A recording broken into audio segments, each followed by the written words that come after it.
The cardiac monitor in the private ward of St. Michael's Hospital had been beeping for 6 hours straight, and every single one of those beeps felt like a needle driving deeper into Clare Whitfield's chest. Her nephew, 4-year-old Noah, lay in the adjustable bed looking impossibly small against the white institutional pillows. The best pediatric neurologists in Toronto had run every scan, every blood panel, every cognitive assessment they had, and every single one of them had walked out of that room with the same helpless expression, the kind that doctors practice in mirrors so they don't have to say the words out loud. Noah wasn't eating. He hadn't spoken in 11 days. He sat curled against the headboard, with his knees drawn to his chest, rocking slightly, his dark eyes fixed on something that wasn't in the room with the rest of them. Not the toys, not the cartoons playing on the wall screen, not even Clare, who had barely left his bedside. The boy's father, Dominic Caruso, the man whose name made city councillors go quiet and building permits get approved in under 48 hours, had flown in specialists from Montreal, from New York, from London. He had reportedly offered the chief of neurology at Sick Kids a number that had 6 zeros behind it. The doctor had returned the check uncashed with a handwritten note that said, simply, "I'm sorry. We don't know what's wrong." And then a night shift hospital housekeeper named Clare, who had been cleaning room 14B for the past 5 nights without anyone looking at her twice, reached into her cart for a fresh mop head and instead pulled out a worn paperback, a battered copy of The Velveteen Rabbit that had been wedged between the cleaning supplies since her last shift. She didn't think. She was exhausted and her feet ached, and she had 40 minutes left in her shift, and she just sat down in the chair beside the window, opened the book quietly, and began to read out loud. She didn't realize the boy had turned his head until she heard the sound. It was barely anything, a soft, involuntary exhale through his nose, almost like the beginning of a word that never finished. But it was the first sound Noah Caruso had made in 11 days, and it was Dominic Caruso, standing unseen in the doorway of his son's hospital room at 2:30 in the morning, who heard it. Clare Whitfield was 27 years old, and she had been running for the better part of a year. Not literally, not at first. She had a university degree in early childhood education from the University of Guelph, a student loan debt that followed her like a second shadow, and a younger sister named Megan, who had died in a highway accident outside Kingston 14 months ago, leaving behind a 4-year-old boy and a custody battle with a paternal grandmother who wanted him for reasons that had nothing to do with love, and everything to do with the trust fund Megan had quietly established in Noah's name. Dominic Caruso, Megan's former partner and Noah's father, had won custody. The courts had decided. Clare had sat in the back of the courtroom and watched it happen and had understood, somewhere cold and certain inside her, that the outcome had been arranged well before the judge ever walked into the room. She had taken the hospital housekeeping job because it was the only position she could find that gave her access to the floor where Noah was being treated, where she could be near him without anyone asking questions. The agency that placed her had been thorough and indifferent. They needed bodies to fill overnight shifts. Clare needed proximity to the only person left in the world who still belonged to her. She hadn't planned to read to him. She hadn't planned any of it. The morning after the incident with the book, Clare arrived for her shift to find 2 men in dark overcoats standing outside the service entrance. They didn't stop her. They simply watched. And when she reached room 14B with her cart, the door was already open, and Dominic Caruso was sitting in the chair that was usually empty. He was not what she had expected. The photographs in the news coverage of the custody hearing had shown a composed, unreadable man in an expensive suit. In person at 7 in the morning, he looked like someone who had been awake for days. Dark stubble across his jaw, his dress shirt untucked at one side, shadows so deep under his eyes they looked bruised. He was large in the way that men who have worked with their hands become large, even after years of boardrooms and tailored clothing. A scar ran through his left eyebrow, thin and old. He looked at Clare when she walked in, and she had the specific, unpleasant sensation of being read very quickly and very accurately. "You were here last night," he said. "I work nights," Clare said carefully. "I've been on this ward for 2 weeks. He looked at Noah, who was sitting in the exact same position as always, knees to chest, rocking faintly. "He made a sound last night," the night nurse told me. "She said it was while you were in the room." "I was reading," Clare said. "I shouldn't have been. I'll put in my notice today." "What were you reading?" She hesitated. "The Velveteen Rabbit." Something shifted in Dominic's expression. Not softness exactly, but a crack in the surface of something very controlled. "That was Megan's favorite," he said quietly. "She read it to him every night before bed. She bought 3 copies in case she lost one." Clare's throat tightened. She had known that. She had been the one who gave Megan the first copy at Christmas years ago. "You're not going to put in your notice," Dominic said. He stood up. He was taller than she'd realized.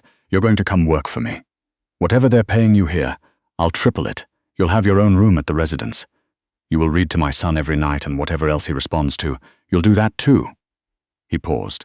"I don't ask twice. You haven't asked once," Clare said. There was a silence then, and she would think about it afterward, the strange precision of it. The corner of his mouth moved. Not quite a smile. Something close. "Miss Whitfield," he said, "will you please come work for my son?" The Caruso residence was a stone manor on a private road in Rosedale that looked like it had been transplanted from the English countryside and dropped behind a wrought iron gate with security cameras on every post. Clare's room was larger than her entire apartment in the annex had been. There were fresh flowers on the dresser. Someone had already unpacked her bag. She had not agreed to any of this so much as she had been swept along by it, which she told herself she would address once Noah was stable. He came home from the hospital on the third day. He still wasn't speaking. But when Clare settled into the armchair in his room that first evening and opened the Velveteen Rabbit, Noah left his window seat, where he had been sitting with his back to the room since they arrived, and walked slowly across the carpet and climbed up onto the footstool beside her chair. He didn't look at her, but he was listening. She read for an hour. When she stopped, he was asleep against the arm of the chair, his breathing deep and even for the first time in weeks. Clare sat very still for a long time afterward, her hand hovering near his hair, not quite touching, afraid that if she moved, the whole fragile thing would break. Dominic was standing in the doorway when she looked up. He watched his son sleeping for a long moment and then looked at Clare, and the expression on his face was something she recognized, not because she had seen it on him before, but because she had felt it herself. The particular grief of watching a child suffer and being completely unable to reach them. He didn't say anything. He just nodded once, very slightly, and walked away down the hall. Within 2 weeks, Noah had begun eating again. Small amounts at first. Crackers, a piece of toast, half a bowl of oatmeal that he ate with his eyes on the floor, but he was eating. His color improved. He started picking up objects and examining them with something approaching curiosity. He still hadn't spoken, but he had started bringing Clare things, a small carved wooden horse, a photograph, a drawing he'd apparently done in the hospital that no one had noticed. He would press these offerings into her hands and then watch her face very carefully to see what she thought. Clare understood from her training and from instinct that this was language. He was speaking, just not with words yet. She started leaving books around the room in places he would find them. She learned that he liked the window seat in the library in the late afternoon when the sun came through the west-facing glass, and she started reading there instead, and he always followed. She also started noticing things about the house that she wasn't sure she was supposed to notice. It began with Dominic's older sister, Renata Caruso Vance, who visited on the third Sunday. Renata was polished and deliberately warm in the way of people who have practiced warmth so long it has lost all texture. She brought expensive chocolates for Noah and a bottle of wine for Dominic, and looked at Clare with a precise, assessing gaze that she quickly disguised behind a generous smile. "You've done wonders," Renata told Clare, watching Noah across the room, where he was turning the pages of a picture book in the window seat. "He looks almost normal." Almost. Clare registered the word and filed it away. That same evening, after Renata had left, Clare found Noah in his room, crying silently. Not the grief cry of a child who wants comfort, but the rigid, terrified stillness of a child suppressing something. He was holding the wooden horse so tightly, his knuckles had gone white. When Clare reached out, he flinched before he let her take his hand. She said nothing to Dominic that night, but she started paying closer attention. The second thing she noticed was the medication. Noah had been prescribed a mild sedative by the hospital to help regulate his sleep, a standard protocol for children with acute stress response. Clare had been told it was discontinued when he was discharged, but on a Tuesday evening 2 weeks into her employment, she found a small amber prescription bottle in the back of Noah's bathroom cabinet that she hadn't seen before. The label had been removed. The pills inside were a pale yellow she didn't recognize. She took a photograph of 2 of the pills on her phone and put the bottle back where she'd found it. The third thing, the thing that made her certain, happened on a Thursday morning when she came downstairs earlier than usual and found Renata in the kitchen, alone, standing over Noah's breakfast tray, which the housekeeper, Mrs. Okafor, had prepared and left covered on the counter. Renata's back was to the door. Her hand was moving over the tray in a way that stopped the moment she heard Clare's footsteps. Renata turned smoothly. She was holding a small silver stirrer, the kind used for coffee. "Good morning," she said. Her smile arrived exactly half a second too late. "I was just checking that his oatmeal had cooled enough." Clare smiled back. "That's kind of you," she said. "I'll take it up." She carried the tray upstairs, went directly to Noah's bathroom, poured the oatmeal into the toilet, flushed it, and made him toast from the bread she'd bought herself and kept in her own room. Then she sat outside his door for 20 minutes, trying to breathe steadily and figure out what to do. The problem was that she had no proof. The pill photograph was suggestive, but not conclusive. She hadn't seen Renata put anything in the food. She had only seen a hand moving and a smile arriving late. And the person she needed to tell was a man who ran the second largest private development corporation in Ontario, through methods that the business press described carefully as unorthodox, and whose sister was, according to the same press, his closest confidante and the executor of the family trust. If she was wrong, she would lose her position, her access to Noah, and whatever thin legal ground she might have left. If she was right, and she said nothing, she knew exactly what would happen, because she recognized this. She had seen what a slow, invisible erosion looked like when it was disguised as care.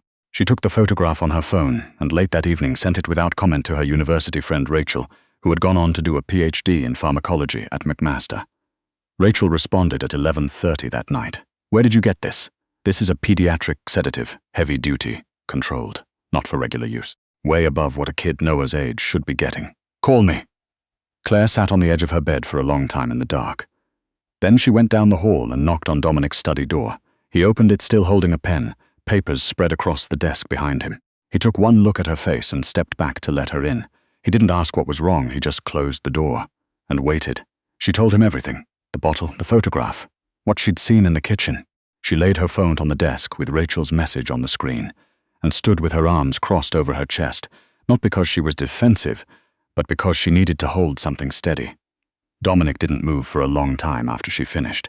He stood looking at her phone. A muscle in his jaw worked once, slowly, like something tightening under ice. "You threw the oatmeal out," he said. "Yes, you didn't tell me then. I needed to be sure first. I wasn't going to accuse your sister of something unless I could show you. You've been alone in this house with my son for 2 weeks," he said, his voice dropping to something very quiet, "protecting him from something I didn't even see." It wasn't a question. Claire didn't answer it. He picked up his phone and made a call, not to the police, to a man he called Marcus, and the conversation was short, and so quiet Claire could only catch fragments. "The bottle in the third bathroom. Yes, full sweep, and I want someone on Renata's movements as of now." He hung up and sat down in his desk chair heavily, like something had gone out of him. "She has been my sister for 41 years, he said, to no one in particular. "She wants Noah incapacitated," Claire said as carefully as she could, "and I think I know why. The trust Megan established, if Noah is declared mentally incompetent before he turns 18, guardianship of the trust reverts to the closest Caruso family member. That's not you. You're his father, not a blood Caruso. That's Renata." Dominic looked at her. The expression on his face was something very old and very tired. "Megan told you that," he said quietly. "She was my sister," Claire said. "She told me everything." The next day passed with a terrible, suspended normalcy. Claire read to Noah in the library. He brought her another drawing, a house with 2 figures in front of it, one tall and one small. She taped it to the wall beside the window with the others. Dominic was in and out, moving through the house, with a controlled quietness that she had learned meant something was happening that he wasn't ready to say out loud yet. His security staff had doubled overnight. Mrs. Okafor had been quietly moved to other duties, and a new housekeeper brought in, someone Dominic's head of security had apparently vouched for personally. Renata came by at 4 in the afternoon, unannounced, which had been her pattern. She was expensive, groceries, organic, the kind of gift that looks like love and functions as access. Dominic met her at the door. Claire stayed in the library with Noah, but she had left the door ajar, and she could hear the conversation in the front hall the way you can hear something through a wall when every other sound in the house has gone quiet. Renata's voice was warm, slightly surprised. "Dom, you're home early. Come in," Dominic said. "I need to show you something." Silence. Footsteps. The click of his study door. Claire read the same paragraph of the Velveteen Rabbit 4 times without understanding a word of it. Noah leaned against her arm, very still, the way he went still when he was listening too. The sound from the study, when it came, was Renata's voice, no longer warm. Something stripped back and raw underneath the polish, rising and then cutting off sharply. Then Dominic's voice, very low, speaking for a long time. Then nothing. 20 minutes later there were footsteps on the stairs. Not Dominic's long, deliberate stride. Shorter, faster, uneven. The library door swung open. Renata stood in the doorway. Her composure was almost entirely intact. That was perhaps the most frightening thing about her, how much of it remained. But her eyes, when they found Clare across the room, were something naked and furious. "You," she said. "You had no right. You have been here for 3 weeks. You don't know this family. You don't know what he needs. I know what he doesn't need," Clare said. Her voice came out steadier than she felt. She had put herself between Renata and Noah without consciously deciding to, and Noah had pressed himself against her side, and she had one hand resting on his shoulder. "He's not your child," Renata said. The words were precise, meant to cut. "You're a night shift housekeeper with a dead sister and a custody grudge. Don't fool yourself into thinking you're anything more, Renata." Dominic's voice came from the hallway. He stepped into the doorway behind his sister, and whatever he said next, he said quietly enough that Clare only caught the shape of it, firm, final, the kind of quiet that doesn't leave any room for response. Renata left. 2 of Dominic's people escorted her down the front steps and into a car, and the gate at the end of the drive closed behind them with a sound like punctuation. The house settled into a silence afterward that felt different from the one before. Not the held breath quiet of something waiting to happen, but the deeper, slower quiet of something over. Dominic came into the library. He looked at Noah, who was still pressed against Clare's side, and then he sat down on the floor directly in front of his son, at eye level, the way Clare had learned to do weeks ago. He picked up the nearest book from the stack on the table, not the Velveteen Rabbit, but a worn picture book about a bear looking for a lost hat, and held it out to Noah. Noah looked at the book. He looked at his father. He reached out slowly and took it from his hands. Then he opened it to the first page and held it out toward Clare. She read. Dominic sat on the floor and listened with his elbows on his knees, and twice she caught him watching his son's face with an expression of such concentrated, careful love that she had to look back at the page before her voice did something she didn't want it to do. When she finished, Noah turned to the last page, looked at it for a moment, and then turned his head and looked directly at Dominic. "Bear found it," Noah said. His voice was small and a little rusty from disuse, like something taken down from a high shelf, but it was there, clear and entirely his own. Dominic went very still. Clare felt something enormous and quiet break open in the room. "He did," Dominic said after a moment. His voice was not steady. He did not try to make it steady. "He found what he was looking for." Noah nodded, apparently satisfied, and climbed off the chair and went to find his wooden horse. The legal proceedings against Renata Caruso-Vance were handled with the particular efficiency of someone who had access to very good lawyers and a toxicology report that had come back from Marcus's people, with results that made Clare's pharmacologist friend Rachel say, "Over the phone, this is criminal. You understand that this isn't a misunderstanding." Dominic presented the evidence to the family solicitors and to the estate trustees in a closed meeting that lasted 4 hours. Clare was not in the meeting. She was in the kitchen with Noah, teaching him how to make French toast, which involved a great deal of egg on the counter and Noah's first genuine laugh. A small, sudden thing, like a light switching on. She heard about the meeting afterward from Dominic, who found her in the garden where she and Noah had gone out after lunch. He came and sat on the stone wall while Noah investigated a garden spider with focused scientific seriousness a few feet away. The trustees have frozen the Romano assets pending a full investigation, he said. He had used the wrong name. An old habit, perhaps, referring to the family trust, which had his first wife's family name on it. Renata's solicitors are already talking about a settlement. She won't see the inside of a courtroom if she cooperates fully. He paused. She will cooperate, and Noah's trust. Intact, protected, and my solicitors have filed an application to have you named as a co-trustee if you're willing. Clare looked at him. I'm a housekeeper. No, Dominic said. He was looking at Noah, who was now narrating the spider's movements in a quiet, intent monologue to no one in particular. You were never a housekeeper. She thought about Megan, about a worn paperback wedged in a cleaning cart, about the particular arithmetic of grief, how it subtracts and then, sometimes without your permission, begins to give something back. I'd like to stay, she said. If Noah wants me to. Dominic turned and looked at her directly for the first time since he'd sat down. She held his gaze, and something passed between them that was not simple, and that was, she thought, exactly right.